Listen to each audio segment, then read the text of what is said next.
বন্ধুরা, এই ছেলেটি কচু পাতা দিয়ে কি বানালো দেখলে চমকে যাবেন।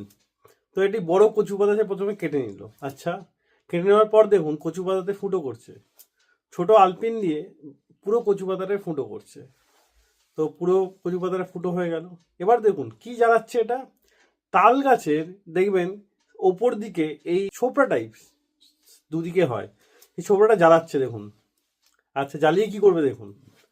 তো জ্বালাচ্ছে। আমার আইডিয়া ছিল না এরকমও কিছু হতে পারে বলে। আমার তো ব্যাপারটা বেশ ইন্টারেস্টিং লেগেছে। আপনারা দেখুন আপনার কিরকম লাগলো কমেন্টে জানাবেন লাস্টে। পুরো ভিডিওটা ভালো করে দেখবেন। তো এটাকে ভালো করে জ্বালিয়ে নিল। জ্বালিয়ে নিয়ে ছোপড়া টাইপস করে নিল, যে ছোপড়া থেকে শুধু আগুনটা মানে বেরোবে আর কি। সেটা কচু পাতার মধ্যে ঢুকিয়ে দিল। ঢুকিয়ে ভালো করে বেঁধে দিল, মুখটা সময় বেঁধে দিল, যাতে কোনো জায়গায় যাতে খালি না থাকে। ভালোভাবে বেঁধে দিল। এবার যে কচু পাতার বড় ডাঁটি আছে সেটা নিয়ে দেখুন কি করছে দেখুন। সেটা নিয়ে ঘোরাতে শুরু করলো। আচ্ছা, ঘোরাচ্ছে, ঠিক আছে, আগুন বেরোচ্ছে কিন্তু। এটা একটু বিপজ্জনক দেখে মনে হচ্ছে, কিন্তু যদি বাজি আপনার ভালো লেগে থাকে এটা খুব একটা বিপজ্জনক বলে মনে হবে না। তো ঘোরাচ্ছে অন্ধকারের মধ্যে, বেশ ভালো লাগছে কিন্তু দেখুন। যেরকম রকেট হয় না, রকেট ছাড়লে যেরকমভাবে যায় ঠিক সেরকম লাগছে কিন্তু। এই যত ঘোরাচ্ছে কিন্তু তত বেশি ইন্টারেস্টিং লাগছে। অন্ধকারের মধ্যে যদি আপনি দূর থেকে দেখেন মনে হবে কোনো বাজি ফাটাচ্ছে বা কোনো রকেট আপনার দিকে আসছে।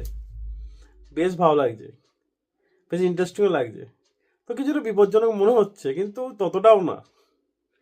তো কচুপাতা যত যত জোরে ঘোরাচ্ছে এই ব্যাপারটা আরো বেশি দূর থেকে দেখতে ভালো লাগছে। অন্ধকারের মধ্যে আপনি দূর থেকে দেখলে বুঝতে পারবেন না কেউ বাজি ফাটাচ্ছে নয় কেউ কচু পাতা ঘোরাচ্ছে। বেশ ভালো।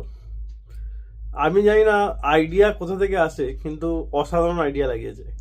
এটা যদি আপনি বানিয়ে ফেলতে পারেন তাহলে তো আপনার বাজি আর কেনার দরকারই পড়বে না। যদি আপনি মানে বাজি ফাটাতে ভালোবাসেন তাহলে এইটা যদি আপনার জন্য কিন্তু মোক্ষম একটা জিনিস হতে পারে, যেখানে খরচা বলতে একদম জিরো, শুধু টেকনিক আর কিছু না। টেকনিকের দিক দিয়ে এই ভাইটি কামাল করে দিয়েছে। আমার দারুণ লেগেছে। আপনার কীরকম লাগলো কমেন্টে অবশ্যই জানাবেন। তো এই ভিডিওটা যদি ভালো লেগে থাকে ভিডিওটি লাইক করে অবশ্যই শেয়ার করবেন।